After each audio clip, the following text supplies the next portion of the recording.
hermanos y hermanas, ¿cómo están? Qué bendiciones poder volver a la cámara, al canal, para poder compartir con ustedes la palabra. Y bueno, espero que estén bien. Hace un montón que no estábamos acá, hay que romper el hielo de nuevo. Pero bueno, tenemos un programa bastante interesante, ¿no es cierto? ¿De qué La vamos verdad a que hablar? sí. Bueno, shalom hermanos, hola, bendiciones. La verdad que, como dice acá mi esposa, ¿no? Hace tiempo que no podíamos estar con ustedes, estamos contentos de poder volver a estar, pero este tiempo no ha sido en vano, la verdad que hemos aprendido mucho, La hemos verdad que estado sí. estudiando y bueno, tenemos cosas que compartirles. Vamos a hacer una serie, así que nos van a ver un buen tiempo, vamos a hacer una serie de varios videos con un tema que, a la verdad, no es fácil. Y no, toca sacar muchas piedras. Exactamente, sacarnos muchas estructuras, muchas cosas que hemos por ahí aprendido, que nos han enseñado, que hemos heredado. Por eso vamos a ponerle a esta serie Religiones Heredadas, es el nombre. O doctrinas heredadas, podría decirse también. También, exactamente. Enseñanzas que hemos heredado, que a veces no cuestionamos, la creemos, la tomamos como nos las Las dijeron. asimilamos. Y otras veces, hasta que alguien no viene y nos los dice, parece que nosotros no lo veíamos en la palabra, ¿no? Y cuando alguien viene y nos los dice, empezamos a leer la palabra y decimos, wow, esto estaba acá. Es como que te pusiste unos anteojos. No veías y de repente te pones unos anteojos y decís, wow, ¿qué pasa acá? Exactamente. Me dieron una nueva Biblia. Pero bueno. Exactamente. Me viene el recuerdo cuando Yeshua, cuando Jesús está con los apóstoles, resucita, dice que le abre el entendimiento para que vean en los salmos y en los profetas que se hablaba que él iba a morir y iba a resucitar, ¿no? Un poco Sí, así wow, es como, sí. como funcionamos, como nos va pasando. Pero gloria a Elohim, gloria a Dios que vamos creciendo, que Él nos va quitando cosas que no son de Él para ir aprendiendo y cada vez ir conociéndolo más, que es lo importante, ¿no? Y es la idea de esta serie. Son temas sensibles. Si sos cristiano, probablemente no te va a ser fácil vernos en estos videos. No fue fácil para nosotros también. Venimos del cristianismo y bueno, es como un despertar. No es fácil y bueno, les aconsejo desde la sinceridad de mi corazón que siempre estén abiertos a aprender del Eterno, a aprender de su palabra, de su enseñanza, de cómo Él quiere que nosotros vivamos. Y todo está acá, todo está en su palabra. Pero cuando nosotros nos cerramos, cuando nos encasillamos en estructuras, no permitimos que el Eterno, que Adonai, que Jehová, o como quieras o como lo conozcas, nos muestre cuál es su voluntad y nos muestre el verdadero camino.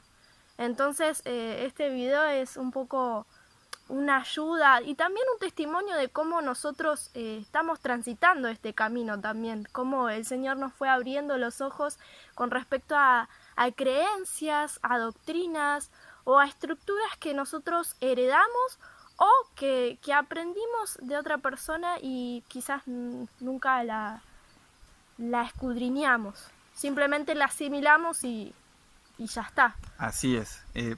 Con esto quiero recordarte, creemos en Jesús, no es que estamos diciendo que no creemos en Él, pero sí que entiendas que nosotros entendemos y creemos que la única es la Biblia. Después, toda religión del hombre converge en algo, aparece en algo, ya sea que una persona tuvo una revelación, ya sea que pasó un acontecimiento, a veces ocurren ciertos hechos que hace que una religión aparezca, ¿no? Y aparezca con nuevas ideas. Pero hay 41.000, creo, un poquito más, que están ahí y cada una tiene su diferencia. Y entendemos que todas esas diferencias son mandamientos de hombres, son doctrinas de hombres. La realidad es que tenemos esas diferencias porque no terminamos de tomar como la palabra como la única autoridad y la única religión que hay, ¿no? Y en esa palabra, nuestro Mesías, Jesús, dice, ellas dan testimonio de mí, ellas nos llevan a Él. Entonces, ponemos la palabra como un estandarte, ¿no? Y a lo largo de la palabra nos vamos a ir guiando para que puedas ver que todo lo que te vamos a hablar está en la palabra, no es idea mía, no es idea de ella, no es nada nuevo, aunque parezca nuevo tal vez lo que te digamos, pero está en la palabra, estaba ahí y estuvo siempre ahí, y el Padre la está revelando, el Padre la está mostrando, y eso es lo hermoso. Por eso les decía de esto de aprender. La verdad te va a hacer libre, dice Yeshua. Duele la verdad, sí, a veces duele desprendernos de ciertas cosas, pero nos hace libre, y eso es lo bonito, y eso es lo hermoso. Antes que nada, me gustaría que aclaremos algo, porque si no, vamos a estar luchando con eso, en cómo hablamos, y no, y por ahí si no lo explicamos, tal vez tengas algún preconcepto, te hayan enseñado algo, hayas heredado algo, y creas que es de una manera. Nosotros vas a escuchar que a veces decimos eterno, a veces decimos Elohim, a Jesús le decimos Yeshua, o Adonai, o Yahvé. Vas a escuchar que decimos nombres que vas a decir, pero bueno, ¿por qué hablan así? ¿No? ¿Por qué dicen así? ¿No? Si nacimos aquí en Argentina, nosotros somos de Argentina y hablamos español, ¿por qué hablamos así? Bueno, varias cosas. Primero, por lo menos a mí, en mi conciencia y en mi corazón, yo te voy a decir que no creemos que porque vos le digas Jesús o le digas Yeshua, estás más cerca de él, más lejos de él, te vas a salvar o no. No lo entendemos bajo... O sos más santo. O sos más santo. No lo entendemos de ninguna manera en ese sentido. Pero sí tenemos una cuestión de conciencia en la cual, incluso hasta en el mundo, como se maneja hoy el mundo, respeta cómo fueron escritos los nombres en su idioma original. Por ejemplo, en las celebridades que hoy tenemos, ¿no? Y bueno, yo soy un poco viejo, se me ocurren algunas que no están tan de modas, pero por ejemplo hay un expresidente de Estados Unidos, Bush, que es George Bush. Y yo siempre le dije George Bush. Ahora, en español es Jorge, y nunca se me ocurrió, se me pasó por la mente decirle Jorge Bush, ¿no? Porque respeto en el idioma en cual fue escrito. Entonces, si hago eso con un simple hombre, ¿cómo no lo voy a hacer con mi creador? Así lo vivo yo, así lo pienso yo, ¿no? Si en hebreo él habló, y si en hebreo él dio una palabra, y él dijo yo me llamo de esta manera, y lo dijo en hebreo, bueno, en mi corazón está respetar eso. Repito, en el marco de que esto no me hace más santo, no me hace más cerca de él, ni más lejos, simplemente es una cuestión de que lo entendí, lo vi así, y mi conciencia hoy me hace ir de esa manera, y por eso me vas a escuchar que lo nombro de esa manera. Pero queríamos aclarar para que no sea algo de tropiezo. Porque hay muchas cosas que se habla de judaizante. Sí. ¿No? Si yo hablo, ya cuando empiezo a hablar y empiezo a decir Yeshua, eterno, ya me empiezan a decir, ¿qué te está pasando? ¿Por qué estás hablando así? ¿No? Ya se siente una alerta en algunas personas. Incluso también, si por ahí lo ven a uno con un manto, o si guardamos alguna fiesta, que vamos a ver que están en las Biblias, si guardamos fiestas bíblicas. Si usa un velo. O si se hace un velo, ya empiezan, bueno, esto es judaizar, ¿no? Se pone en ese título. Déjame decirte que si te lo enseñaron así y crees que eso es judaizar, más adelante los vamos a ver, pero vas a tener un grave problema con el apóstol Pablo. Porque Pablo fue más lejos que eso, y entonces tal caso estarías creyendo que Pablo es un judaizante. Y no creo que lo creas así. No. Entonces, bueno, queríamos contarte esto para que no te sea una piedra de tropiezo, ¿no? Y con esto que podamos hablar a partir de ahora, y podamos contarte y podamos compartirte de la palabra, puedas entender que lo estamos diciendo desde esa conciencia y no te obligamos a que lo digas de esa manera, ¿no? Sino y que además no sea como un motivo para que seamos distantes entre nosotros. O sea, que no sea un distanciamiento porque yo digo a Dios de una manera distinta a vos. Ojalá que no sea como un motivo para que haya una distancia entre los oyentes y nosotros, porque nosotros no somos mejores por llamarlo así. Simplemente es el nombre de Dios y nos pareció motivo de conciencia llamarlo como es.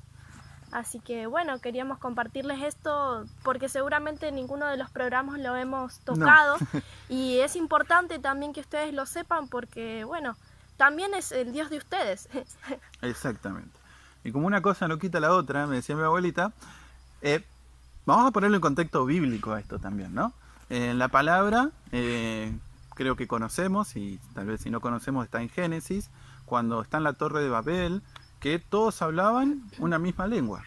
Y Adonai dice, bueno, bajo y confundo las lenguas para que se dispersen y no pueda haber unidad entre las personas. Entonces, tengamos en cuenta que la diversidad de idiomas viene a confundirnos. No es algo que el Eterno haya puesto para que alcancemos unidad, comprensión, no. Viene a que haya cierta confusión. A medida que vayamos avanzando en el estudio de la palabra, vas a ver que algunas cosas tal vez la toquemos en hebreo, en el idioma hebreo, como está escrito, y vas a ver que hay otra comprensión, que hay otro conocimiento, teniendo en cuenta esto, ¿no? Que el Padre puso muchos idiomas para confundirnos. Y además, dándole un tinte bíblico a la cuestión del nombre.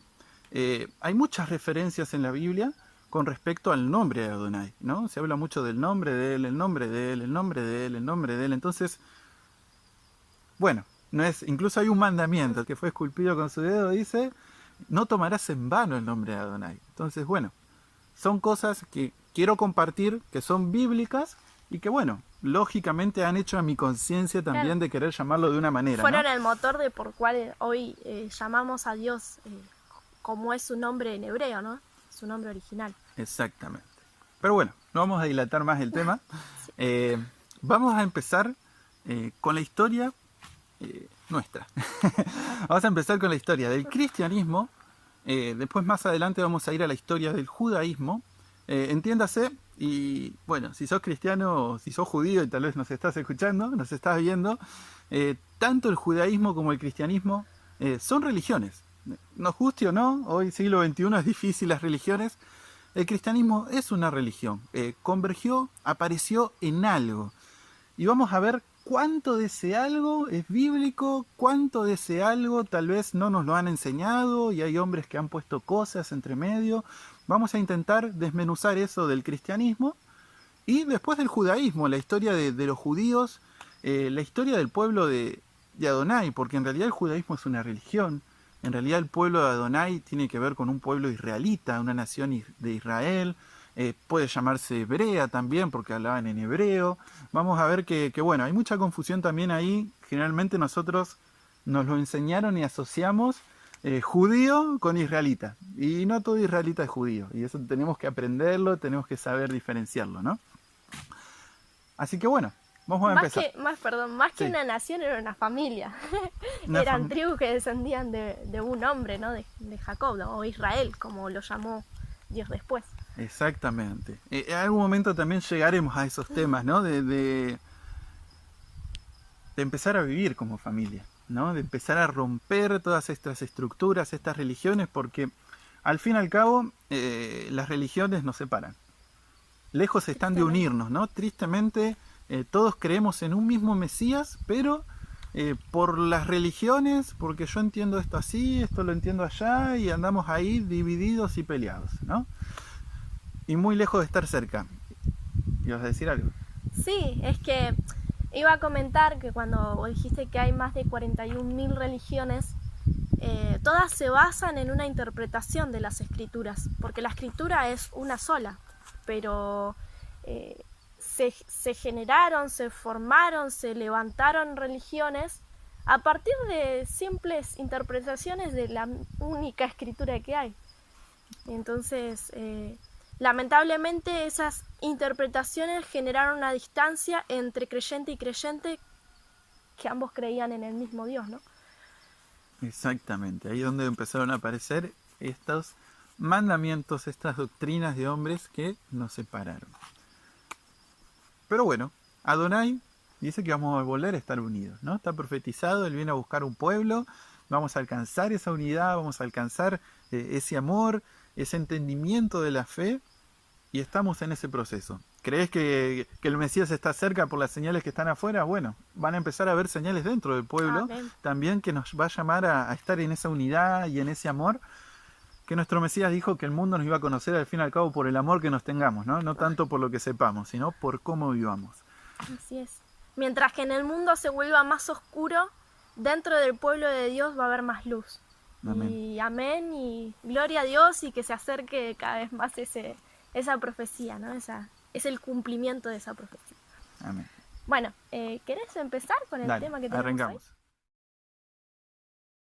Bueno, entonces vamos con el tema de la historia, ¿no? Del cristianismo. no quería dejar pasar por alto, tal vez cuando vos veas este video, ya hicimos el otro video y te va a aparecer por acá, por abajo, no sé por dónde aparece, pero de entender a Pablo, del Pablo el judaizante, ¿no? Vamos a ver ahora un poquito en la historia que vamos a hablar y a medida que vayamos avanzando, vamos a ver que dentro del cristianismo la mayoría de las doctrinas aparecen o convergen desde el entendimiento que se tiene de las cartas de Pablo, ¿no? Todo está ahí. Algunos te dicen que la ley está a través de lo que dice Pablo, otros te dicen que la ley no está a través de lo que dice Pablo. Todos tienen problemas ahí con Pablo, ¿no? Así que bueno, si está el video lo vas a ver por acá y vas a poder entender mejor qué es lo que estaba queriendo decir Pablo. Pero bueno, vamos con la historia del cristianismo. No me quiero meter mucho en lo que es el judaísmo. Vamos a hablar al principio de los siglos, del año 0 más o menos, un poquito antes, para entender un poco el contexto, pero después cuando hablemos del judaísmo Además, vamos a explicar bien toda esa parte, ¿no? Porque va a ser un tema, un video aparte. Exactamente, va a ser en otra ocasión, porque bueno, son temas profundos y hay mucho que cortar. E interesantes. La verdad que, o sea, yo como vida, como creyente y como lectora de la Biblia, nunca me pregunté por la historia del judaísmo o cómo surgió, ¿no? Y una vez conocido esa historia, la verdad que me pareció muy interesante y además es como que te da como un contexto histórico de la palabra y está buenísimo saber. Totalmente, ¿no? Nos ayuda después a entender, como bien dice mi esposa, la palabra, ¿no? Conocer la historia, conocer qué significaba cada cosa, me ayuda a comprender lo que después escribieron los apóstoles, ¿no? Sobre todo en el Nuevo Testamento. Pero bueno, comencemos con la historia del cristianismo cuando nace el Mesías, ¿no? Por así decir, que nace en un contexto de Israel bajo el dominio de Roma. Para que entendamos, Israel tenía cierto favoritismo con Roma, porque Herodes el Grande, ese que manda a matar a todos los niños cuando nació el Mesías, había apoyado a Marcos Aurelio, que era el emperador de Roma, lo había apoyado en una cruzada que había tenido a Egipto, si no me equivoco, la conquistó, entonces ahí se ganó el favor. Por eso los judíos tenían esa posibilidad de que practicaban su culto, podían ir al templo, podían cobrar impuestos y ellos se quedaban con ese dinero del impuesto. Por eso tenían esos favoritismos con respecto a Roma. Y esto es importante recordarlo porque a lo largo de la historia esto va a tomar relevancia, este favoritismo que ellos tenían, ¿no? Viene el Mesías. Bueno, la historia del Mesías la vamos a pasar un poco por alto porque no es el punto, ¿no? En otro momento vamos a sacarle mucho jugo a esa historia de las enseñanzas que él nos da y todas esas cosas. Pero ahora estamos intentando entender el contexto cristiano de los acontecimientos. Viene el Mesías, vive, él muere, ¿no? Cuando él muere, resucita y él se va, empiezan a aparecer gente, seguidores. Ella tenía seguidores cuando estaba vivo, ¿no? Pero empiezan a crecer estos seguidores, empiezan a crecer. No solo judíos, sino en este caso gentiles también. Exactamente. Algo importante también a tener en cuenta. Vamos ahí hasta ahí nomás. 160 años antes de Cristo, más o menos, Grecia conquista Jerusalén. Hace bastantes cosas, que eso está en los libros de Macabeos, si a alguien le interesa la historia y quiere leer. Son 2 libros que bueno, son llamados apócrifos, que cuentan la historia de cómo Grecia conquistó Jerusalén y las cosas que hizo, cómo profanó el templo y un montón de otras cosas. Pero entre ellos lo que dejó, digamos que es como un Israel helenizado, ¿no? Un Israel griego. Por eso había personas que hablaban griego, por eso en las sinagogas vamos a encontrar que también había griegos y no había como cierta convivencia entre el judío y el griego, ¿no? No era algo que ni siquiera se veían, ¿no? Había una convivencia y esto tiene que ver por esto que ellos venían arrastrando, ¿no? Aparece el Mesías empieza a llevar gente, empieza a seguirlo mucha gente, él muere, resucita, quedan sus apóstoles, encontramos en Hechos 2 que más de 3.000 judíos se convierten cuando desciende el Ruaj, desciende el Espíritu. Y empieza a crecer este movimiento, ¿no? Que tiene distintos nombres. Los judíos los llamaban secta de los nazareos, de los nazarenos en realidad, porque Jesús es de Nazaret.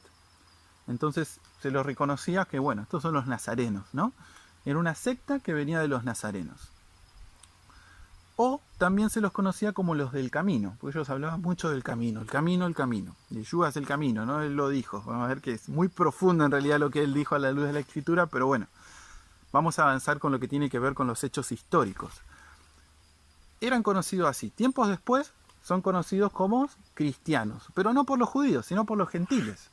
Cuando se empieza a crecer la evangelización y empiezan a llegar a las naciones, que bueno, entendamos que gentil en el idioma es todo aquel que no es judío. O sea que gentil es todas las naciones que no son judías. Entonces cuando ellos llegaban a otras naciones, los gentiles, los extranjeros, empezaron a llamarlos cristianos. Y estos son los tres nombres más o menos que se le da a este movimiento. El cristiano claramente es el que termina venciendo por encima de los otros dos nombres, ¿no? Y hasta tal punto que hoy lo conocemos como cristianismo. Pero antes... Sí. Iba a preguntar, Sí. ¿qué es cristiano? Bueno, iba a decir antes de hablar de eso, pero vamos a hablar de eso ya que lo preguntaste. Cristo en griego quiere decir ungido. Literalmente ungido.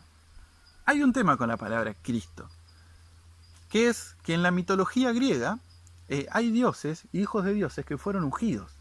Entonces, para un griego, yo le digo Cristo, y no necesariamente estoy hablando del Mesías de Israel. Puedo estar hablando, para ellos Cristo es un ungido y puede ser otro Dios. Entonces, ahí hay un tema en ese sentido, ¿no? Porque Cristo puede ser cualquier Dios y cristiano es como el diminutivo de los ungidos, los cristianitos, como los pequeños.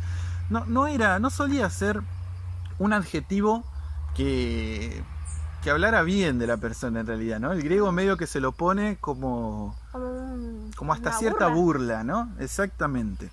Y este es el nombre que termina predominando en ese movimiento, pero muertos los apóstoles. Entendamos que el cristianismo, de manera oficial, surge entre el siglo 3 y 4, ya con los apóstoles muertos. Si bien tenemos una cita del apóstol Pedro que habla de cristianos. Es la única que aparece en la Biblia dicha por un apóstol, que habla de cristianos, que llegó ese nombre, ¿no? Pero, repito, así como aparece una vez cristiano, aparecen nazarenos otra vez. Ahora, me llamó la atención que los del camino es algo que aparece bastante. Es la que más aparece en el Nuevo Testamento. Bueno, eso más o menos quiere decir cristiano. Pero este movimiento empieza a crecer. Algo que hay que tener en cuenta con respecto a cómo se vivía en ese tiempo. Vamos por partes. Primero, dentro del judaísmo, dentro de los judíos, había muchas sectas, lo que hoy llamamos muchas denominaciones, ¿no? Había gente que entendía y pensaba de otra manera y creía de otra manera. Interpretaba de otra manera, exactamente. Pero todos convivían. O sea, imagínense hoy como que, no sé, un evangelista, un testigo de Jehová, un adventista, se reúnen todos en el mismo templo. Para nosotros hoy sería difícil de pensarlo, ¿no? Pero esto pasaba en ese tiempo. O sea, estaban los judíos que creían en el Mesías, estaban los judíos que no creían para nada en ese Mesías, en Yeshua, y estaban los gentiles, que estaban ahí como, bueno, a ver, yo quiero ver, quiero aprender qué onda con esto, aquello, lo otro. Ahora, todos se reunían en el mismo lugar. Todos iban a la sinagoga, ¿no? Y se daba espacio, se daba lugar, incluso vemos después en Hechos que Pablo iba a las sinagogas y le daban palabra. Y sabía que él era un creyente del Mesías, de Yeshua, ¿no? Sin embargo, le daban palabra. Siempre hubo como esa libertad dentro del judaísmo. Se sabía convivir con eso. Uno a veces lee la palabra y a mí me ha pasado hasta no entender esto y leía lo que decía Jesús y decía, wow, qué duro, cómo les habló a los fariseos, cómo les habló a los maestros de la ley, ¿no? Qué duro cómo les habló, ¿no? Pero ellos estaban acostumbrados a eso. Ellos estaban acostumbrados a debatir, estaban acostumbrados a exponer sus ideas de esa manera. Entonces, tenemos que entender un poco ese marco, que ellos, si bien tenían diferencias, todos convivían dentro de eso. Después con el judaísmo vamos a empezar a entender más qué judíos eran, qué tenían problemas, cómo estaba en ese momento. Entiéndase que en ese momento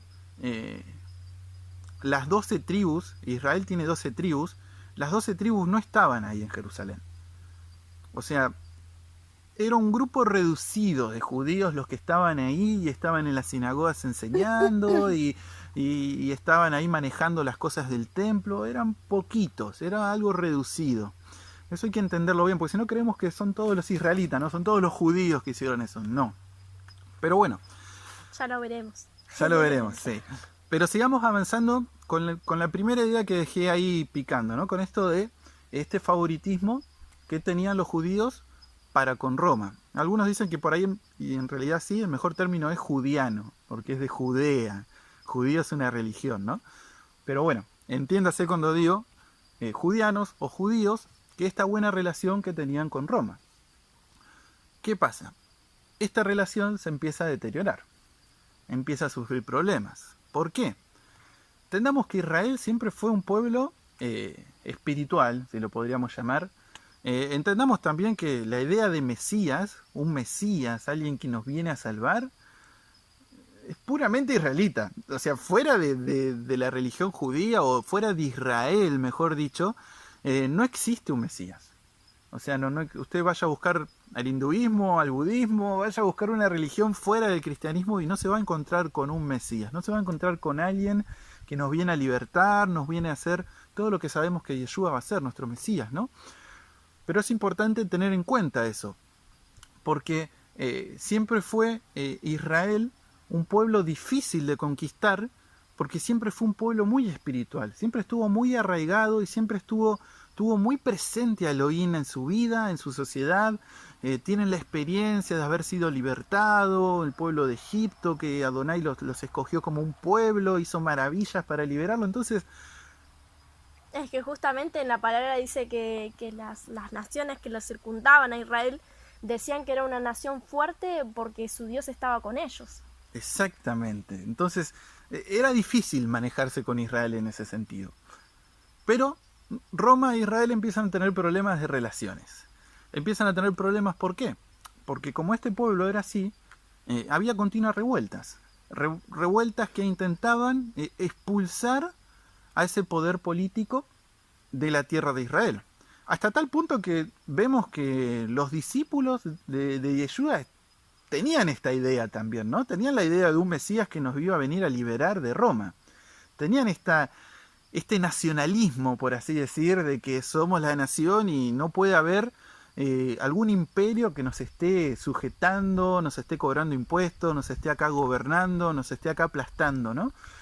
Hasta los apóstoles tenían esta idea. Entonces, era un pueblo difícil de roer por eso. Entonces empieza a haber revueltas. Empieza a haber revueltas, hasta el año 70, que es cuando Roma invade Jerusalén.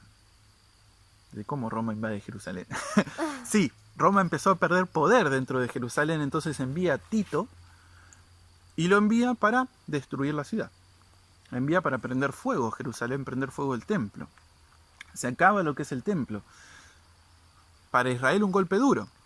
Pero así todo Israel continuó. Entendamos que no quiero mentir, pero un aproximado sí estoy seguro. De 4000 años de historia que tiene Israel, 1000 años tuvo templo.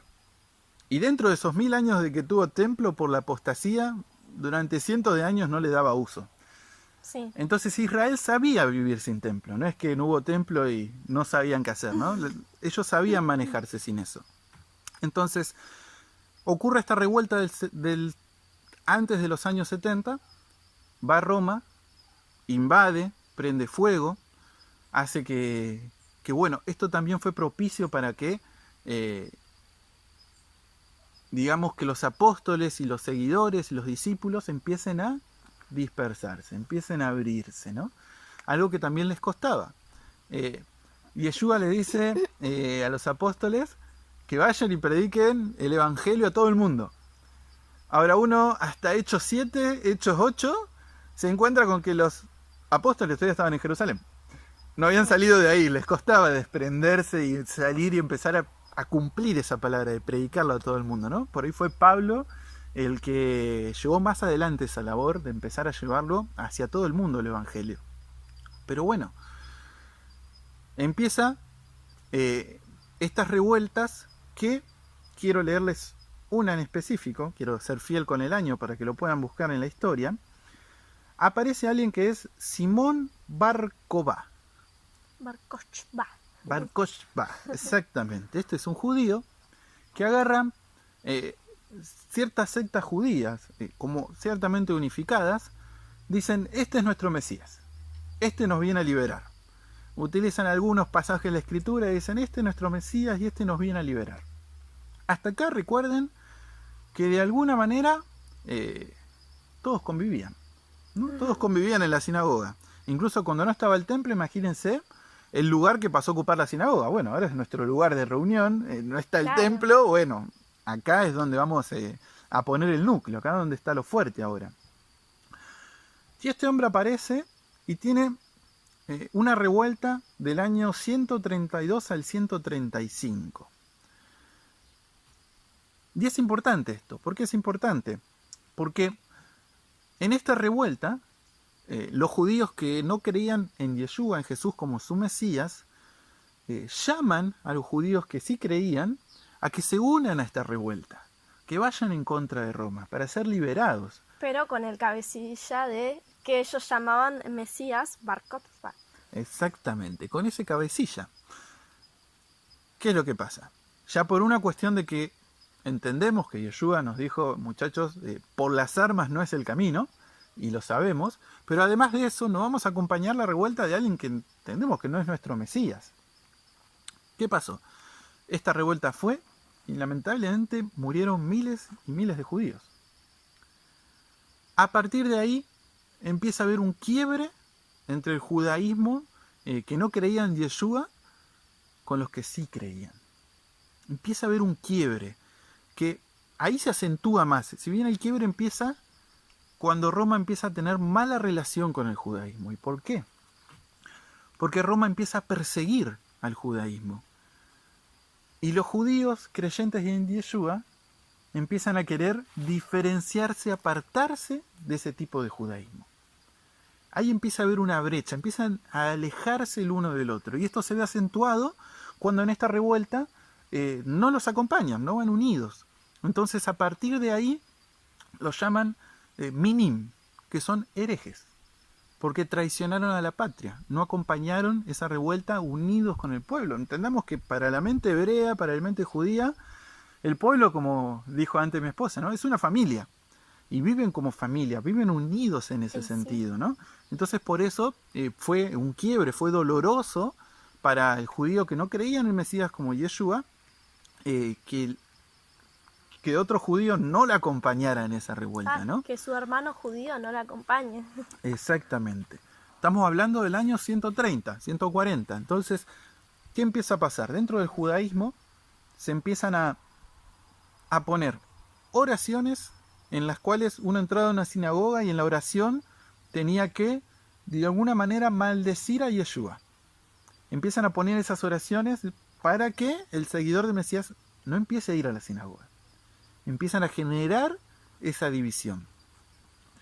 El seguidor de Yeshua, ¿qué empieza a hacer? Bueno, ahí es donde a veces vemos que Pablo, y vemos en Hechos, que se empiezan a reunir en casas, empiezan a buscar otros lugares de reunión, porque empiezan a despegarse de las sinagogas, empiezan a despegarse del judaísmo en ese sentido, ¿no?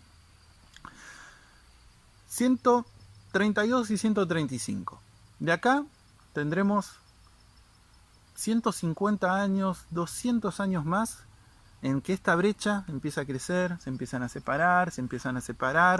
El judaísmo, que no era creyente en Yeshua, por la historia sabemos que empieza a ir en declive. Lejos de empezar a mejorar, empiezan a cada vez a empeorar más, hasta tal punto que ellos estuvieron hasta el año 1949 o 1950 sin nación, ¿no? O sea, no vuelven a recuperarse de esos golpes que tuvieron y son perseguidos, y vamos a ver un poquito ahora por quiénes son perseguidos, ¿no? Pero quiero llevar al punto, para no hacerlo tan extendido, en el concilio de Nicea. Hay otro concilio antes, que ahora no me acuerdo el nombre, y no me lo voy a acordar, creo, pero... ¿Trento? ¿Sería? ¿Cuál? ¿El de Trento? No, es otro. Bueno, es otro. Pero es importante que también hay un concilio de los judíos en el año 130, 150 también en ese tiempo, que donde ellos establecen y empiezan a poner estos canos, ¿no? Los canos bíblicos, empiezan a darle forma a este judaísmo fuera del templo, y con ello empiezan a alejarse cada vez más del cristianismo, ¿no? Del cristianismo, o para ellos en ese momento de secta nazareno, o de los del camino, ¿no? Se empiezan a separar. Llega el año 325, que es el concilio de Nicea. ¿Qué es el concilio de Nicea? Es una reunión de obispos, de muchos obispos, autoridades eclesiásticas de Roma, con cristianos. Y acá es importante, acá hay un quiebre bastante circunstancial. ¿Por qué? Porque Constantino, que era el emperador de Roma, dice tener una visión en la cual él ve una cruz en el cielo y se convierte y dice que el cristianismo es la religión verdadera. A todo esto Roma seguía enemistada con los judíos, ¿no? Entonces hace este concilio y por primera vez establecen las primeras doctrinas, los primeros dogmas de lo que se empieza a conocer ya como un cristianismo que nos llega a nosotros hasta el día de hoy. Se empiezan a establecer estas cosas. Y me gustaría leerles bajo qué principios se empieza a establecer esto. ¿Qué era lo que pensaba esa gente? ¿Qué era lo que ellos enseñaban? ¿Qué era lo que transmitían? Me gustaría leerles de qué se sacó a todo esto. Hay una carta, un credo de Constantino que él comparte en este concilio. Y fíjense lo que dice. Dice: renuncio a todas las costumbres, ritos, legalismos, panes sin levaduras, fiesta de corderos de los hebreos, sacrificios, oraciones, purificaciones, santificaciones y propiciaciones, himnos y cánticos, observaciones, sinagogas y las comidas y bebidas de los hebreos. En una sola palabra, renuncio absolutamente a todo lo judío, toda ley, rito y costumbre. Acepto todas las costumbres, ritos, legalismos, fiestas romanas, sacrificios, oraciones, purificaciones con agua, santificaciones por el pontífice máximo, el sumo sacerdote de Roma, propiciaciones, fiestas del sábado nuevo, sol de Insundai, el día del sol, sábado nuevo sería el domingo, todos los nuevos cánticos, observaciones y todas las comidas y bebidas de los romanos. En otras palabras, acepto absolutamente todo lo que es romano, toda ley nueva, rito y costumbre de Roma, y la nueva religión romana. Esto está en Stefano Asemani, Acta Sanctorum Matrium. Todavía no sé latín. Bueno, pero está en ese libro. Volumen 1, volumen 1, 1748. Después en la cajita de descripción se lo vamos a especificar o escribir más detalladamente para que lo encuentren si lo quieren buscar. Exacto, para que no sea tan complicado para mí en pronunciarlo. Pero bueno, fíjense cómo empieza este concilio, ¿no? El emperador de Roma dice: yo me aparto de toda costumbre, de toda cosa que los judíos hagan, y ahora tomo todo lo de Roma. Él tomaba lo de Roma, ¿no? Pero invitando a otros a que abandonen todas esas cosas y tomen lo de Roma. Con esto, fíjense que el sábado, o sea, si usted le digo judío, lo primero que se le va a ocurrir creo que es sábado, ¿no? El sábado queda fuera de esto, las fiestas, las costumbres, los ritos, todo, absolutamente todo. Hasta los panes sin levadura que uno toma cuando hace la Santa Cena. Exactamente. Fíjense hasta qué punto llegó esto y empecemos ya a traducirlo a nuestro tiempo. ¿Les parece raro que cuando uno habla del sábado uno dice, no, eso es para los judíos? No empieza a parecer tan raro, ¿no? Vemos que hay un origen en esto, viene de algún lado esto que nos enseñan. Pero hay más, vamos a leer más.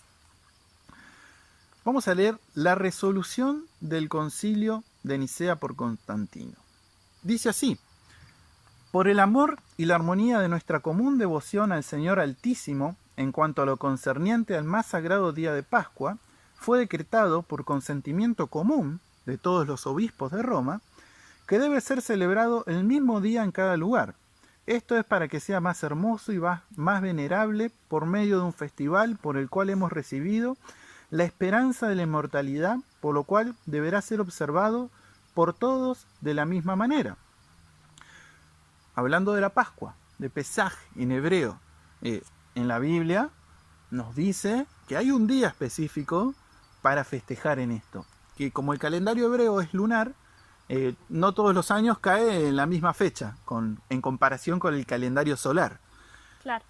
Querían desprenderse de eso, ¿no? Y decir, bueno, Pascua la vamos a festejar en todo el planeta el mismo día y vamos a hacerlo de nuestra manera, de alguna manera, ¿no? No, y que además el calendario de ellos se regía por el sol porque ellos eran adoradores del sol. Exacto, por Entonces, todo giraba en torno a eso. Exacto, leímos en el credo, ¿no? Acepto el nuevo sábado, era el día del sol. Nosotros adoramos el sol, es el nuevo sábado.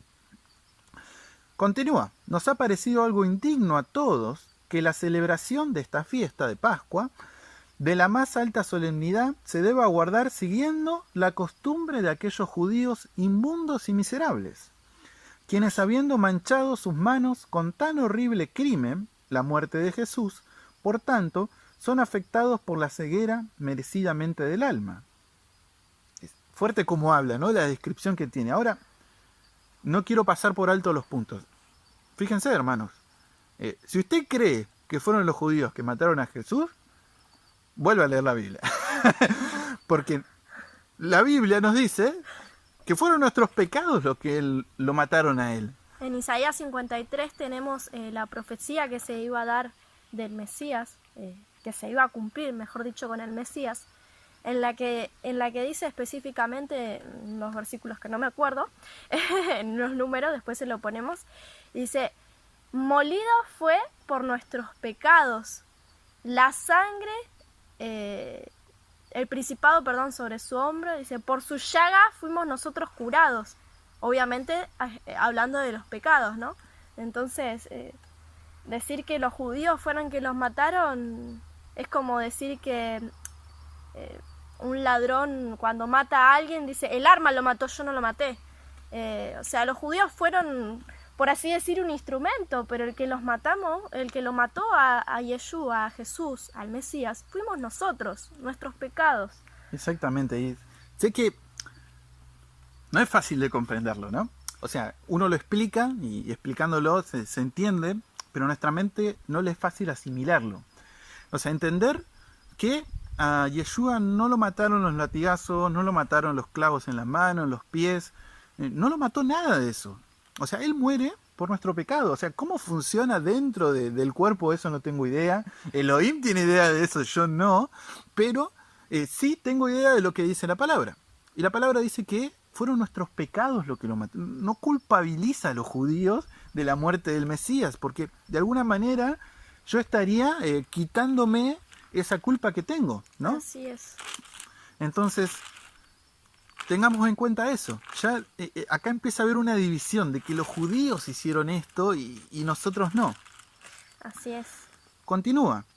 Es correcto entonces que rechazando las prácticas de ese pueblo, de los judíos, nosotros totalmente divorciados, perpetuemos a todas las futuras generaciones la celebración de este rito en un orden más legítimo y no tengamos nada en común con esta detestable multitud de judíos. ¿Lo lograron? Fíjense que sí. Si usted va a una iglesia, ¿no? Pascua, ¿cuándo festejan? ¿Cuándo hacen ¿Alguien tiene en cuenta el calendario hebreo a la hora de hacer la Pascua? No. No. Es más, al que tiene en cuenta eso, le dicen judaizante. Le dicen que está mal, ¿no? Y fíjense que este hombre Constantino dice, esto lo tenemos que hacer perpetuo. Esta idea que estamos plasmando y a esta idea que llegamos todos nosotros en este concilio, la vamos a pasar de generación en generación. Por eso ponemos religiones heredadas, ¿no? Heredamos esto, de que la Pascua es esta fecha. Y si yo la pienso de otra manera, me cae esto que pensaba Constantino. Bueno, eso es un asqueroso judío, judaizante, bla, bla, bla. Esos pensamientos feos, ¿no? Hacia eso. Es que además, o sea, si vas a estudiar cómo es la Pascua y cómo es el Pesaj son totalmente diferentes y lo lograron, ¿no? O sea, establecieron una fiesta en lugar de Pesaj y cambiaron todo su significado, hasta su nombre, ¿no? Pascua significa una cosa y Pesaj significa otra. Exactamente. Ni hablar de todo el negocio que se ha puesto en Río encima de un conejo, de los chocolates, ¿no? Que bueno, también tienen trasfondo de idolatría de otros dioses, pero no vamos a ir a ese punto. Sí. Dice, continúo, por lo tanto, como la forma más apropiada ha sido establecida por todas las iglesias occidentales y las sureñas y orientales, ha sido decidido que esto sea así, y yo mismo me he prometido que este arreglo tenga vuestra aprobación y que la costumbre que prevalezca esté en armonía con la ciudad de Roma. También es muy oportuno que todos deben unirse en desear lo que la razón de sonido aparece en la demanda y evitar toda participación en la realización perjuros de los judíos, y así no tener ningún tipo de relación con estos judíos perjuros. Es vuestro deber recibir y establecer los argumentos presentados y observar el más santo día, en una fecha diferente de la que los hacen los judíos. O sea que no solo lo vamos a hacer distintos que los judíos, sino que no debemos permitir que los judíos participen de esto que estamos haciendo, ¿no? Entonces se empieza esta brecha que se empezó a abrir, ¿no? No fue de un día para otro, que empezó a abrirse ya en el año 70, en el año 60 más o menos, se empieza a abrir esta brecha. Vemos cómo está dando estos frutos, ¿no? Vemos cómo el cristianismo se eleva, el judaísmo cae, el cristianismo se eleva. Ahora el favorito de Roma ya no es más el judío, el favorito de Roma ahora es el cristiano, lo eleva y le empieza a dar beneficios, ¿no? Y aquí empieza a tener forma lo que conocemos como la Iglesia Católica, que de alguna manera, no quiero llamar oficial, pero sí popular, representaba el cristianismo en el mundo, ¿no? Hasta que después viene la Reforma Protestante, pero uno hablaba de cristianismo y veía a la Iglesia Romana, veía a la Iglesia Católica, no veía otra cosa, hasta tal punto el catolicismo dice que Pedro fue su primer papa, ¿no? Entonces, era en ese sentido como la cara visible de lo que era el cristianismo, ¿no? Les leo, si bien es claro, pero les quiero leer un poco más de otros referentes y las cosas que estas personas decían. Por ejemplo, San Hilario de Poitiers escribe y declara que los judíos son gente perversa, eternamente maldecida por Dios.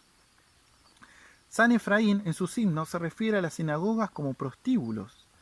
San Gregorio de Nizá caracteriza a los judíos como asesinos de profetas, compañeros del diablo, raza de víboras, sanedrín de demonios, enemigo de todo lo bello, cerdos y cabras por su grosura, vulgaridad. Los escritos y sermones de San Epifanio caracterizan al judío como deshonesto e indolente, y en el año 380 el obispo de Milán estimula el incendio de una sinagoga como un acto que place a Dios. Claramente enemistad entre ese cristianismo que surgió y el judaísmo, ¿no? Y los judíos. Persecución más que enemistad, porque ya trascendió esto de que, bueno, no comparto tu idea, sino que empezó a ser perseguido el judío. ¿Por quién? Por el cristianismo. Y esto es triste y yo cuando empecé a ver estas cosas en la historia me hizo pensar y ponerme en el lugar de un judío, ¿no? A veces nosotros pensamos cómo no creen en el Mesías, cómo no creen en Yeshua, ¿no? Pero pará, a ver, fue perseguido mucho tiempo por tu iglesia en el nombre de Yeshua, él era perseguido, prendían fuego las sinagogas, nadie se juntaba con él, le despojaban, y ahora vamos a seguir leyendo más cosas, pero le despojaban de dinero, en fin, le hacían un montón de atrocidades en el nombre de Jesús. Pero sin ir más lejos, ellos empiezan a conocer a Yeshua por medio de judíos. Exactamente. Judíos, que son los apóstoles, fueron los apóstoles, les empezaron a predicar. Entonces, ¿en qué quedó todo eso? Exacto. Esto no tenemos ¿Dónde empezó esa brecha a separarse entre el gentil que oía la palabra de parte, las enseñanzas de parte de judíos que creían en el Mesías? O sea, Exactamente.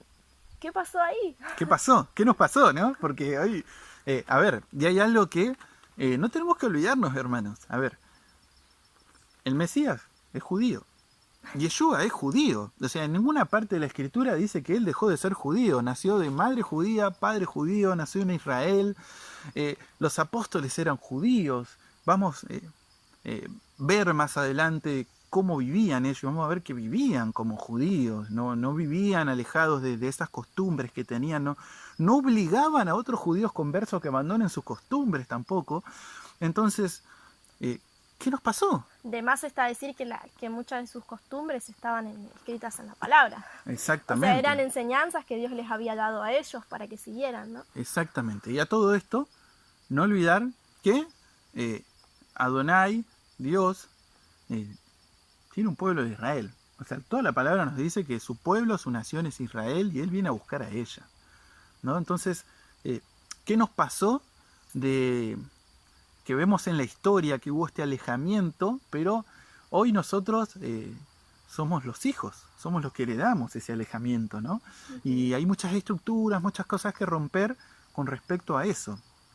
Pero no quiero pasar por alto que vayamos un poco a lo que es la palabra, porque ¿qué nos pasó entre medio? Dos palabras, tres en realidad, teología del reemplazo. Eso nos pasó entre medio. Acá no solo hubo personas que se reunieron y dijeron esto y uno póngase a pensar, bueno, ¿cómo me llega esto a mí? ¿De qué manera estas personas lograron que yo no tenga un pensamiento muy diferente a lo que ellos tenían cuando empezaron a hacer todas estas cosas? Y eso es a través de la teología. La teología es el estudio de Dios, ¿no? Se le dice... Si bien Dios no se estudia, se conoce, pero bueno, es lo que se intenta hacer, estudiar a Dios, ¿no?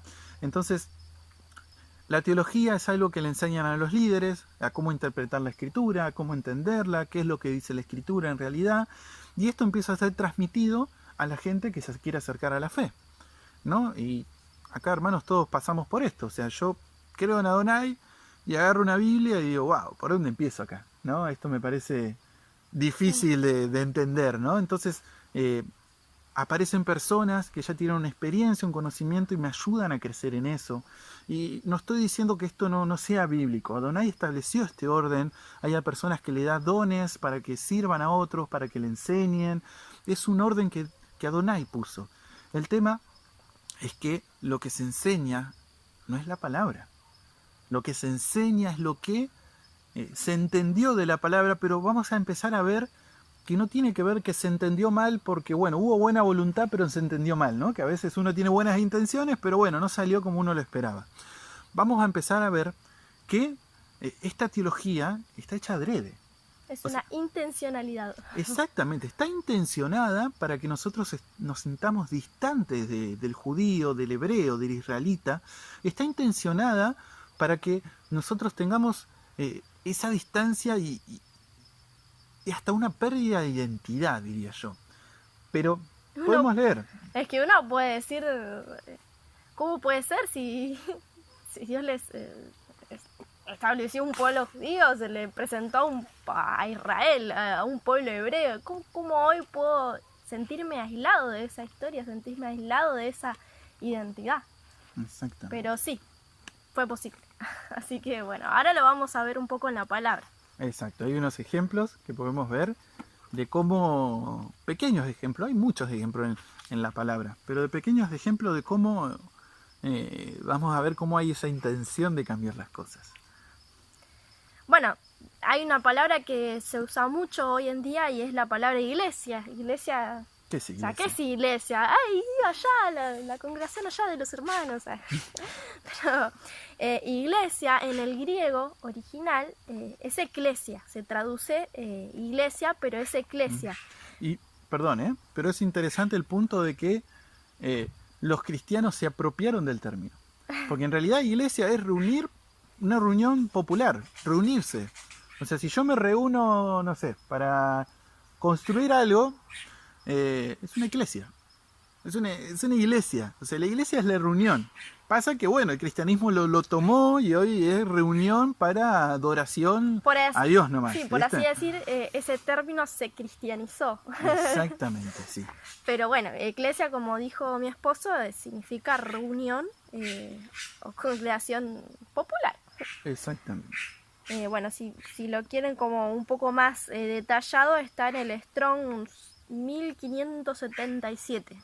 Igual después lo vamos a poner en la cajita de descripciones para que lo tengan ahí más fresco, digamos. No tengan que volver a ver el video para encontrar la información.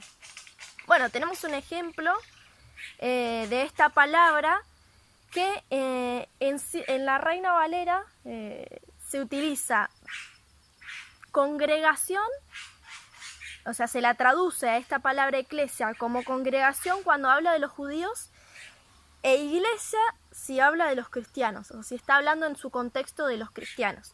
Tenemos un ejemplo en Hechos 7:38. Lo podemos buscar si quieren. Vale.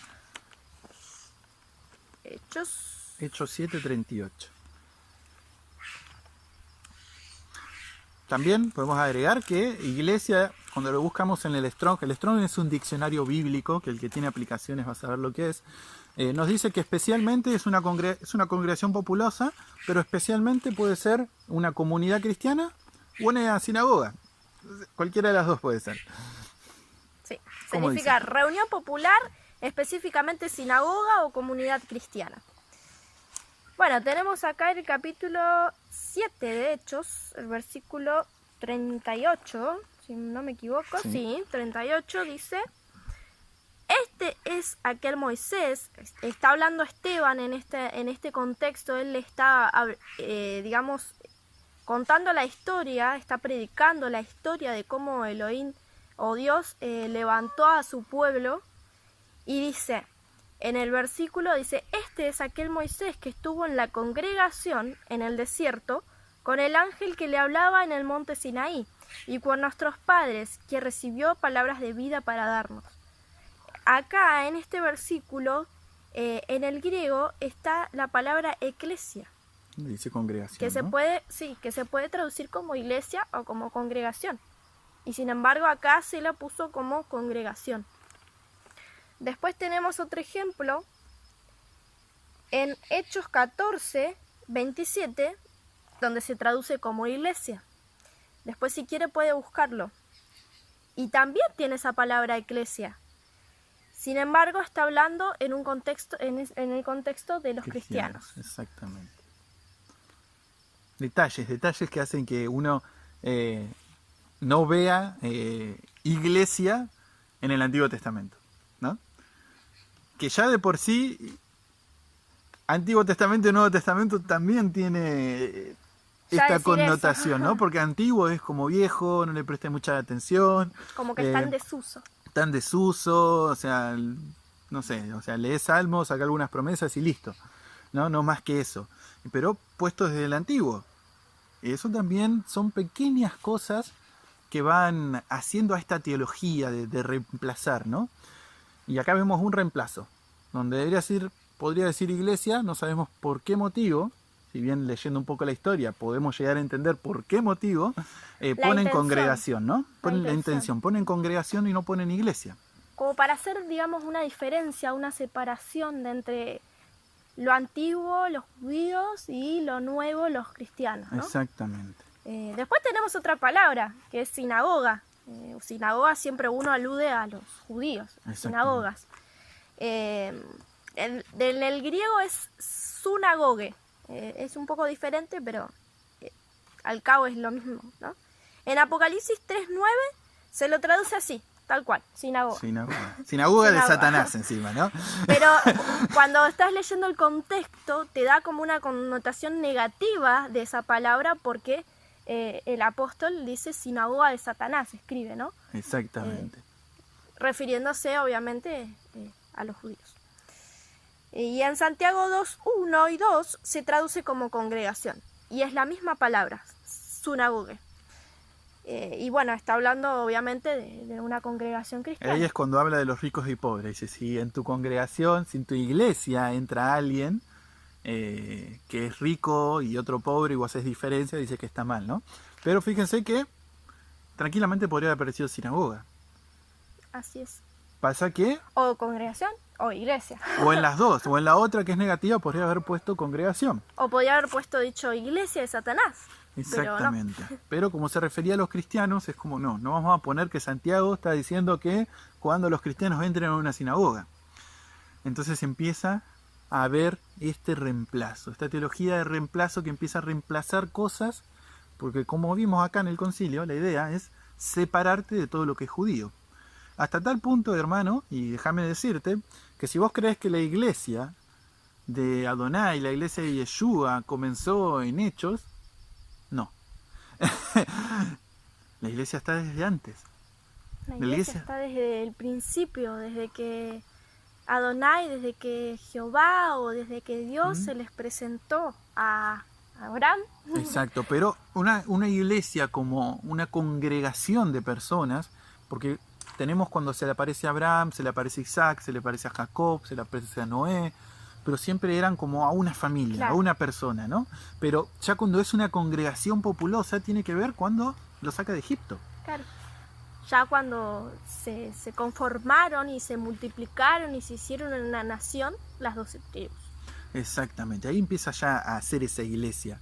Pero pasa que desde esta teología, desde lo que nos enseñan, claro, estamos muy lejos de sentirnos parte de esa iglesia. Mi iglesia comenzó después de que Yeshua resucita porque los judíos lo mataron, ¿no? Después de los apóstoles, digamos. Claro, y después entonces empieza con los apóstoles y empieza con los gentiles y yo pertenezco ahí, que si todavía no lo hicimos también, vamos a ver un video de quiénes son los gentiles que te va a aparecer por acá, si ya lo hicimos, para que vayas viendo quiénes son. Ahí también hay mucha teología de lo que es el reemplazo.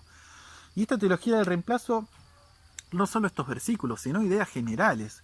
O sea, esta teología de reemplazo se basa en que las promesas que eran para el antiguo Israel, ahora es para los gentiles, ahora es para nosotros las promesas. Las reprensiones a que, no sé, por ejemplo, volvamos a guardar la Torá, no, esa es para Israel. Los judíos se tienen que hacer cargo de eso. Las reprensiones no son para mí, pero las promesas sí son para mí. Y yo las tomo, las acepto y son mías y soy el nuevo Israel espiritual. La idea de la teología del reemplazo es esta, que no, los gentiles vienen a ocupar el lugar de los judíos y los judíos quedaron ya rechazados por Dios. La única manera de que el judío sea aceptado por Dios es que ahora él se convierta en un gentil y abandone todas sus prácticas judías, que cambie su identidad, cambie sus costumbres, lo mismo que estábamos leyendo aquí en este concilio, ¿no? Que abandone esa identidad judía, entonces bueno, puede ser salvo entonces, el Mesías lo quiere si hace eso, ¿no? Bueno, un ejemplo de esto que estás hablando, acerca de tomar las promesas del Antiguo Testamento y hacerlas actuales para mí hoy, sin quizás tener en cuenta el contexto o la condición de esa promesa, porque cada promesa de Dios nos la da con una condición, ¿no?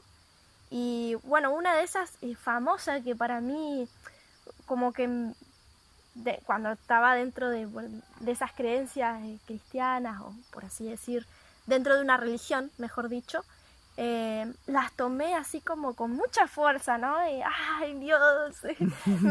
me va a dar un corazón nuevo. Es en Ezequiel 36. El versículo en específico es el 26 y 27. Pero vemos que desde el 22 ya te viene hablando y además... Puede ser el 26 y 27 para que... Sí, pero además vamos a ver después a quién le está dando esta promesa. Vamos a leer primero el versículo 26 y 27 para que la recuerdes si no la tenés ahora en mente, pero se usa muchísimo. Yo la tenía como el caballito de Troya en todas mis conversaciones. Aparece en películas, en todo. Es la promesa que a todo cristiano le gusta. Sí. Dice: os daré un corazón nuevo y pondré un espíritu nuevo dentro de vosotros. Quitaré de vosotros el corazón de piedra y os daré un corazón de carne. Y pondré dentro de vosotros mi espíritu, y haré que andéis en mis estatutos y que guardéis mis preceptos y los pongáis por obra. Bueno, yo siempre lo tenía como un amuleto en lo que se refiere a por ahí guardar la ley, ¿no? siempre decía, bueno, Dios va a hacer que yo guarde, porque dice acá en Ezequiel 36 que Él va a poner su espíritu dentro de mí, voy a andar en sus obras, ¿no? Pero bueno, vamos un poquito de contexto. Dice, en el versículo 22 dice, por tanto di a la casa de Israel, es como un todo, ¿no? La casa de Israel completa, digamos. Así ha dicho de Jehová el Señor, no lo hago por vosotros, casa de Israel, sino por causa de mi santo nombre, el cual profanasteis vosotros entre las naciones a donde habéis llegado. Santificaré mi gran nombre, profanado entre las naciones, el cual profanasteis vosotros en medio de ellas. Y sabrán las naciones que yo soy Yahvé, dice Yahvé el Señor, cuando sean santificado en vosotros delante de sus ojos. Y yo os tomaré de las naciones, os recogeré de todos los países y os traeré a vuestro país. Esparciré sobre vosotros agua limpia y seréis purificados de todas vuestras impurezas y de todos vuestros ídolos os limpiaré. Bueno, acá vemos que le está hablando a Israel, a la casa de Israel. En realidad sería las 10 tribus que fueron dispersas. Después en otro video vamos a hablar más detalladamente de este tema, pero le está hablando a la casa de Israel específicamente y les está haciendo recordar el por qué están dispersos, ¿no? Porque pecaron contra Yahvé, quebrantaron su pacto, ¿no? Se fueron tras ídolos, dice. Entonces dice que después de limpiar de los ídolos, después de recogerlos, de traerlos a la nación, dice que los va a limpiar, los va a purificar y va a hacer que, bueno, anden en sus mandamientos. En un corazón, ¿no? Pero primeramente les dice la condición, ¿no? O sea, arrepiéntanse. Exactamente. Vuélvanse de sus caminos de perdición, de quebrantar los mandamientos. Vuelvan a la Torá.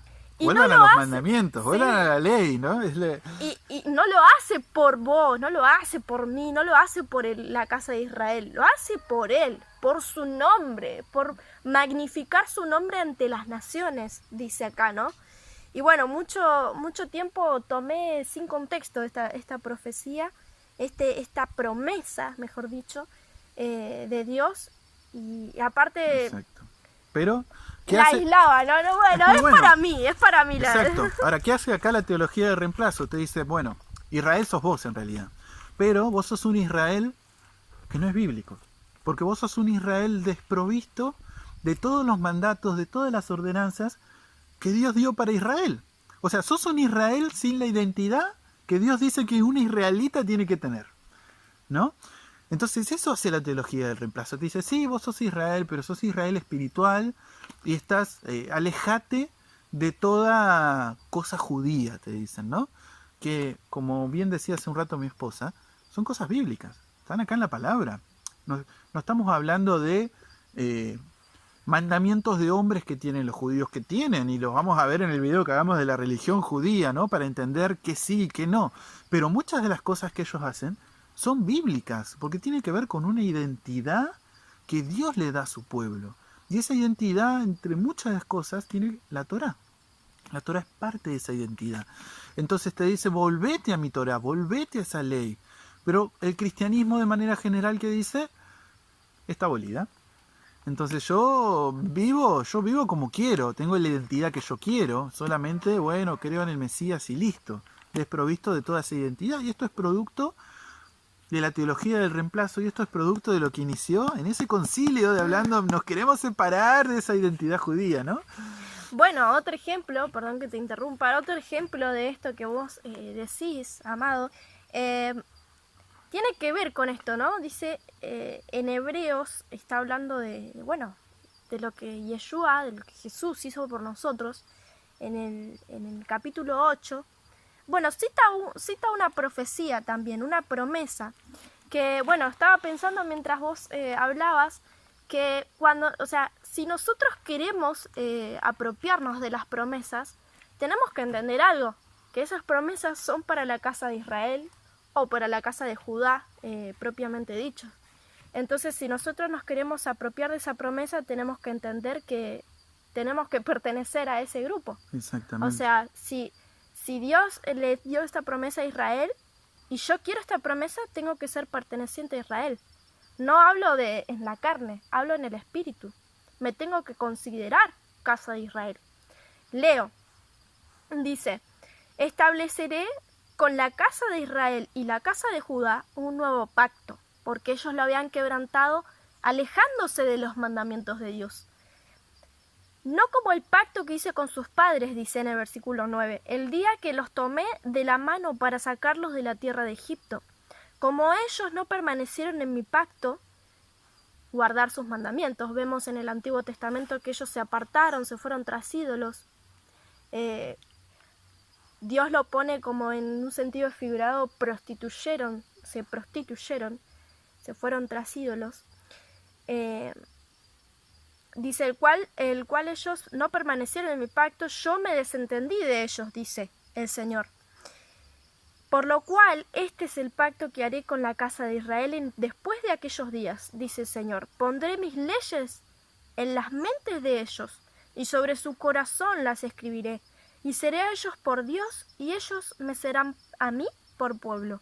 Ninguno enseñará a su prójimo, ni ninguno a su hermano diciendo, conoce al Señor, porque todos me conocerán, desde el menor hasta el mayor de ellos, porque seré propicio a sus injusticias y nunca más me acordaré de sus pecados ni de sus maldades.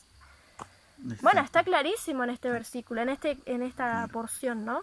Ahora, ¿qué hace la teología del reemplazo aquí? Esa ley no es la ley del Antiguo Testamento, no es el sábado, que en realidad el problema es el sábado, ¿no?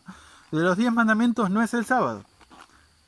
Pero está hablando a casa de Israel y Judá. O sea, ¿qué ley le va a dar Israel? Así es. Entonces, veamos cómo van haciendo esos cambios, cómo nos van alejando de eso. Y en esto que es tan claro, ¿no? Y esta promesa, incluso había una parte que decía, y los haré mi pueblo. Y hermanos, si alguno lo tiene, compártamelo. Donde encuentre que Dios va a levantar otra nación que no sea Israel.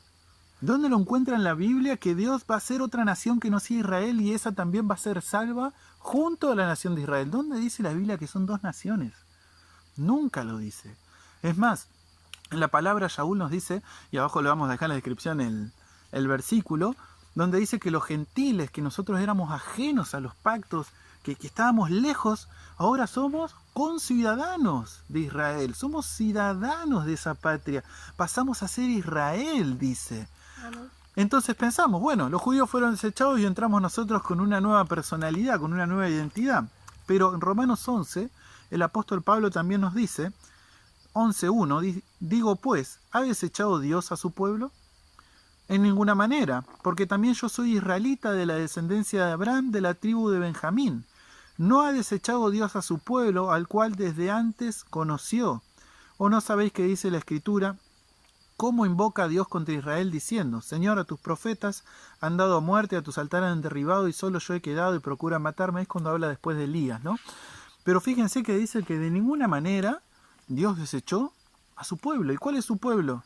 Pablo dice, pero incluso Pablo dice, yo soy israelita, descendiente de la tribu de Benjamín. Está diciendo, este es pueblo. Los descendientes de ahí, ¿no? Que bueno, más adelante vamos a ver esto de la casa de Israel. De la casa de Israel, hermano. ¿Qué pasó con la casa de Israel? Nos toca a todos. Y vamos a ver cosas que sinceramente yo en mi vida había visto y cómo está ahí claro en la palabra y que entendamos cuál es nuestra identidad. Porque si no es como que, bueno, yo como gentil, ¿dónde quedo en todo esto? Claro, ¿Dónde caigo parado, bueno, no? Entonces, ¿qué soy? ¿Qué soy? ¿No? Si no Tenemos soy un problema de Israel, identidad. Y si el cristianismo entonces no es, ¿dónde quedo? ¿Dónde entro yo? ¿Dónde soy parte de como hijo de Dios, ¿no? O sea, ¿dónde me quedo yo? Exactamente. Fue una pregunta que me hice yo cuando descubrí todo. Pero bueno, ya lo veremos en otro video, pero vamos dándole un cierre a esto, ¿no? Vimos que el cristianismo, hubo ese concilio, y después empezaron a haber otros concilios que ya empezaron a afianzar más en esta idea, empezó a haber inquisición, que era persecución, y esta persecución fue mucho a los judíos, cuando incluso fue lo de la peste negra, se acusaba que eran los judíos los culpables porque ellos no se enfermaban de la peste negra y no habían pensado que en realidad ellos seguían las leyes de Adonai, las leyes de higiene que están en el Pentateuco y que por eso no se enfermaban. Pero bueno, hay toda una cuestión de persecución bastante alevosa contra los judíos, ¿no? Y que lamentablemente fueron hechas en el nombre del Mesías, fueron hechas en el nombre de Jesús, ¿no? Y ellos son pueblos, y hay una profecía que en Romanos nos dice que ellos se van a arrepentir, ellos se van a convertir, hermanos. Ellos van a reconocer al Mesías, a Yeshua como su Mesías. Creo que en el mismo capítulo de Romanos 11 habla de eso, ¿no? Sí, Que está por en 11, 12, creo, 13 tal vez, que viene ahí una seguidilla de capítulos de él explicando y diciendo justamente, Pablo nos dice, no te la creas, porque No te ellos, jactes. no te jactes, porque ellos también pertenecen a esa rama, a ese olivo, ¿no? Y vos fuiste injertado ¿en dónde?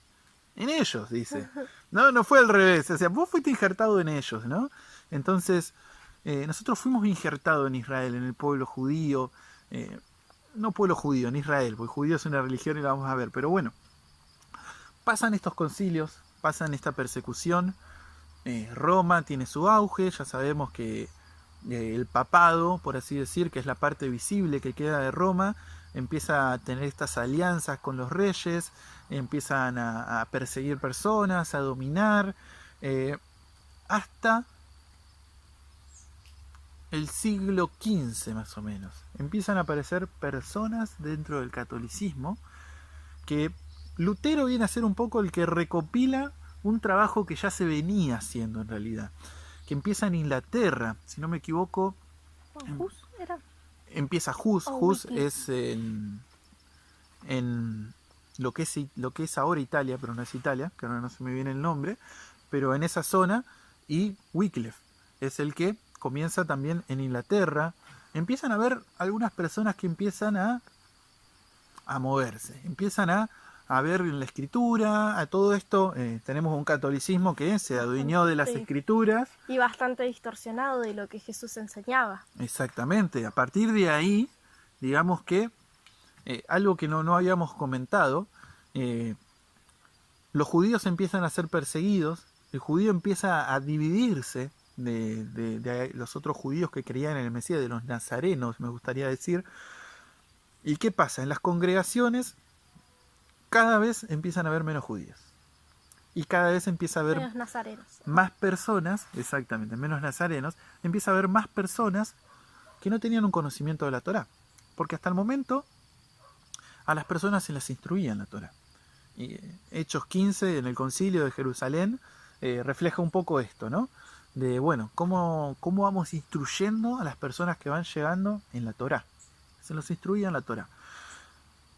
Entonces, empieza a haber cada vez menos judíos, menos creyentes, sale judíos, ¿no? Fíjate cómo está metido, Nazareno, cómo está metido acá adentro, ¿no? Empieza a haber menos hebreos, vamos a decir, o israelitas, que sean creyentes en el Mesías y empiezan a los gentiles, por así decir, a dominar dentro de las congregaciones.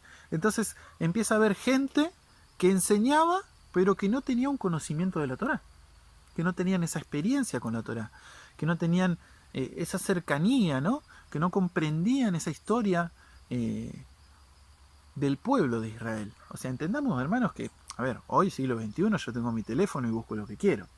En ese tiempo no era fácil aprender, no era fácil, no existía ser el autodidacta que yo solo busco, ¿no? Necesitaba de alguien que ya conozca y me enseñe. Entonces, a empezar a perderse eso, se empieza a perder esa identidad en las congregaciones que tiene que ver con la identidad hebrea, la identidad israelita. Se empieza a perder eso. El catolicismo queda como único, por eso empieza a poner sus doctrinas, empieza a hacer lo que quiera dentro.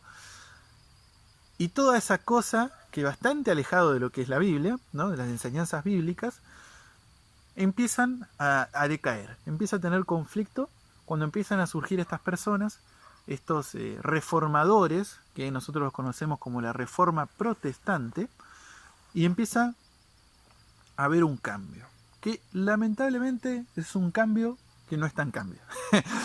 Eh, Entiéndase bien, y esto por ahí es algo bien delicado.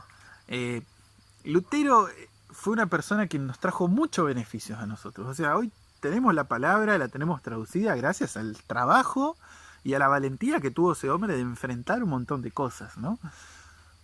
Pero hubo cosas que Lutero también heredó. Hubo cosas que él no se quitó de esa herencia y que las transmitió. Y hasta tal punto que quiero leerles. Y capaz que las transmitió también como mandamientos. Exacto, y como traducciones. Porque estamos viendo Como que la teología del reemplazo, lo pudimos ver en la Biblia, ¿no? Traduce ciertas cosas de una manera y ciertas de otra, y vemos que no es casualidad que a la hora de traducir vemos la intencionalidad de separarse de lo que es judío, de lo que es hebreo, ¿no? Lo podemos ver. Entonces, él tradujo y hubo otras personas que con esa misma mentalidad empezaron a traducir.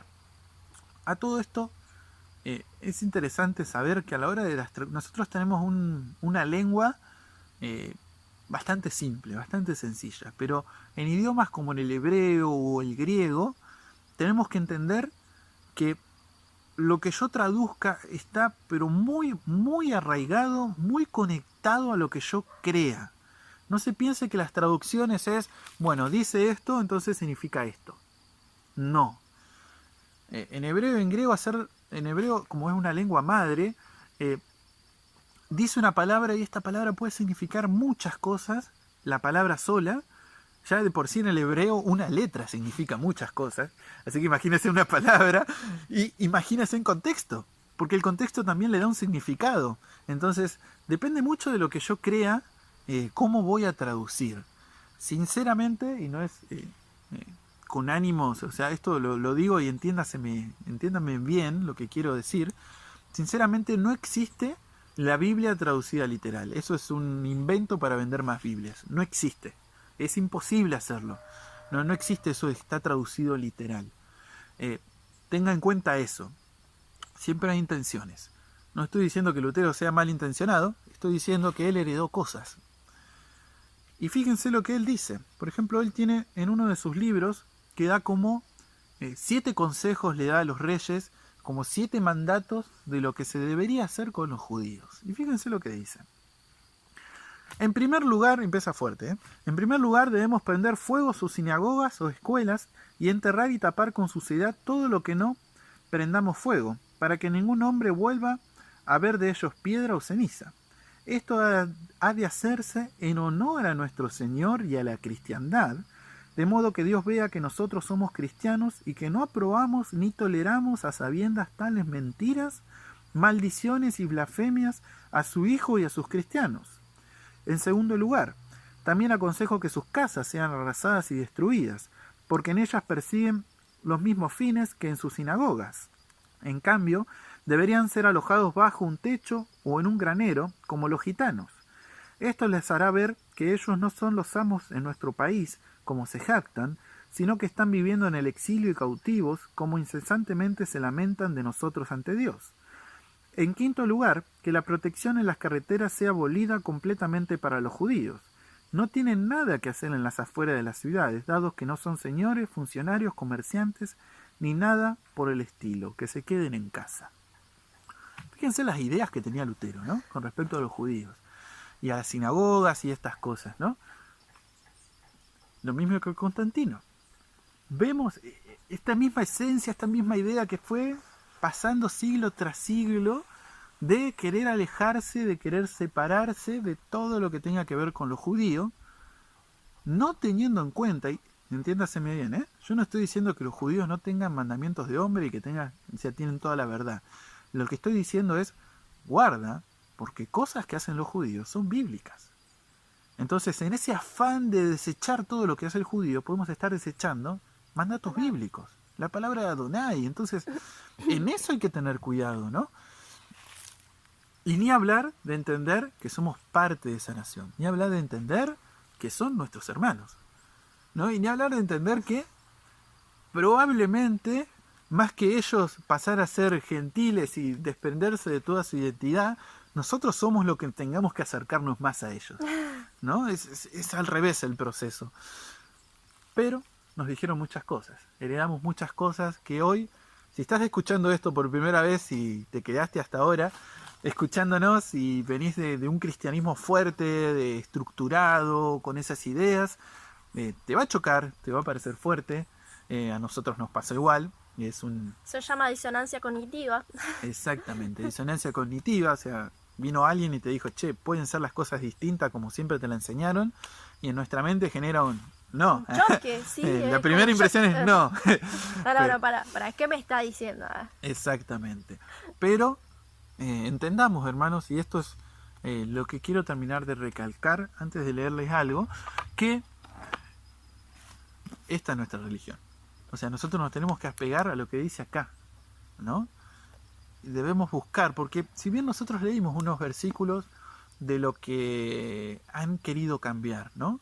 Daniel dice, pensarán mudar los tiempos y la ley, ¿no? La ley, en realidad en hebreo es Torá, y Torá es enseñanza. No es una buena traducción ley, en realidad es enseñanza, y la enseñanza de Adonai está en toda la palabra. Entonces, van a intentar cambiar eso, cambiar la enseñanza que Él nos dio, pero van a intentar, no lo van a lograr. Si bien te mostramos algunos versículos que vemos como una intención rara, a lo largo de la palabra, esto yo estoy usando acá una Reina Valera, a lo largo de la palabra vas a encontrar estas verdades.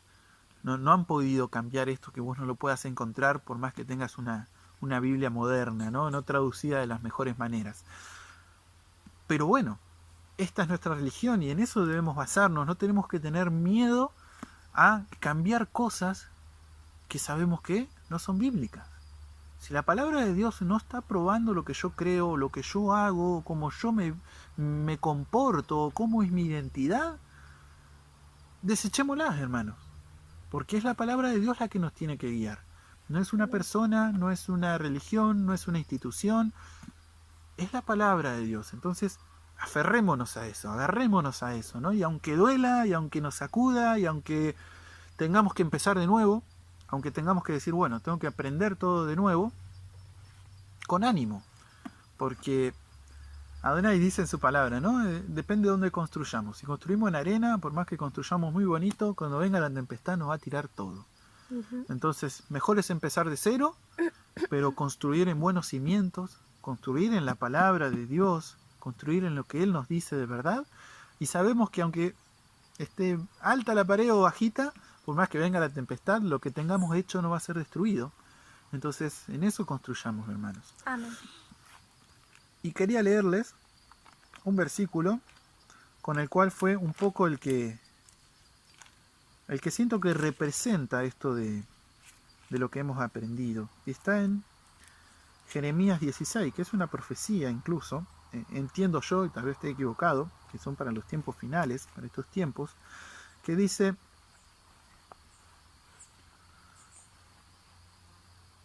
Oh Jehová, versículo 19, Jeremías 16, 19. Oh Jehová, fortaleza mía y fuerza mía, y refugio mío en el tiempo de la aflicción. A ti vendrán naciones desde los extremos de la tierra, y dirán: ciertamente mentira heredaron nuestros padres, vanidad y no hay en ellos provecho. ¿Hará acaso el hombre dioses para sí? Mas ellos no son dioses. Entonces, ¿qué es un Dios, hermano? Aquello que nosotros entendemos o creemos como superior a nosotros. No es fácil lo que te estamos compartiendo, no es fácil lo que te estamos predicando, porque entiendo que hay muchas mentiras, hay muchas cosas heredadas acá, ¿no? Heredamos mentiras de nuestros padres y no es fácil porque te vas a encontrar, y es algo que tuve que luchar, pero confía que Adonai te va a dar ese conocimiento, y no es fácil encontrarte con que por ahí encontrás algo en la palabra, que te vas a encontrar que hay grandes estructuras, grandes instituciones, grandes teólogos, pastores, hay mucha cosa armada, pero que no es bíblica. Y es difícil para uno decir: wow, pará, yo estoy viendo algo acá, yo no siendo nada, siendo un pobre, un sencillo, un ignorante, estoy viendo algo acá que están enseñando mal en estas iglesias, en estas instituciones.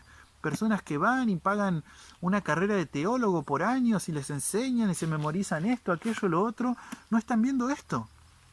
Y sí, hermanos, no están viendo esto, pero como leímos, así empezó el concilio de Nicea. Satanás trabaja, el enemigo hace sus cosas también, y él introduce mentiras y las heredamos, y no estoy diciendo que toda persona que esté dentro de una religión no siga sinceramente a Dios, ¿no? De su corazón no lo siga de manera sincera o de buena intención, pero bueno, tenemos que crecer. A la buena intención hay que acompañarla con instrucción, para que esa buena intención cada vez podamos obrar de manera más acertada, creer de manera más acertada. Así que bueno, a esto te invitamos básicamente, ¿no? De que esta sea tu religión y que vos puedas empezar a abrir tu mente, pedirle a Adonai que te abra el corazón para empezar a ver cuál es su verdad. Aunque haya estructuras que derribar, cosas que duela quitar, pero que Él muestre, porque Él es el que sana también tu corazón y te va a ir mostrando cuál es su verdad, te va a ir guiando su espíritu, porque así lo dice su palabra. Por último, Yeshua dijo que nos dejaba su ruaj, nos dejaba su espíritu, y que Él nos iba a guiar a toda verdad, dice. Amén. Así que bueno. Bueno, los saludamos con la paz del Señor y esperamos que este video haya sido de gran bendición como lo fue para nosotros conocer esta palabra. Yo creo que bueno, estos videos que llegan a ustedes, primero que lo hacemos con mucho esfuerzo, pero también con mucho amor, porque sabemos que bueno, estamos primero para servirles y segundo que bueno, que Yeshua anhela que compartamos con los demás las cosas que Él nos dice en secreto, ¿no? Dice su palabra que lo que oímos en secreto, que lo que oímos en lo íntimo de nuestra casa, lo proclamemos por las azoteas, ¿no? Lo proclamemos en alta voz. Así que bueno, les compartimos esto para que también ustedes puedan encontrar la verdad y nuestra historia, porque esto es nuestra historia, no inventamos nada, simplemente lo conocimos por medio de la historia. Y por medio de la historia que nos echa una pequeña luz, o quizás una gran luz para otros, una gran luz a lo que es las escrituras, un libro que leemos todos los días y que probablemente muchas veces no entendemos, porque no conocemos la historia, lo que marcó esa palabra, ¿no? Así que bueno, por mi parte los saludo y espero que les haya sido de bendición y sepan que estamos para servirles. Y les recordamos que todos los versículos que hemos comentado van a estar en la cajita de descripción ahí abajo, así que para que puedan corroborar con las escrituras todo aquello que les compartimos. Y los invito a buscar más, porque la verdad, si bien el video va a ser largo, dejamos muchas cosas afuera. Hay bastante resumido. Hay mucha historia que te invito a buscar. O sea, no te quedes con lo que digo yo, no te quedes con lo que una estructura en tu mente te pueda decir. Quédate con buscar la verdad. Entonces te invito a que busques, a que te informes y vas a ver que vas a encontrar muchas cosas que por ahí no sabías. Así que bueno, me despido. Que Adonai los bendiga. Y que bueno, que pronto podamos volver a vernos. Shalom, hermanos. Shalom.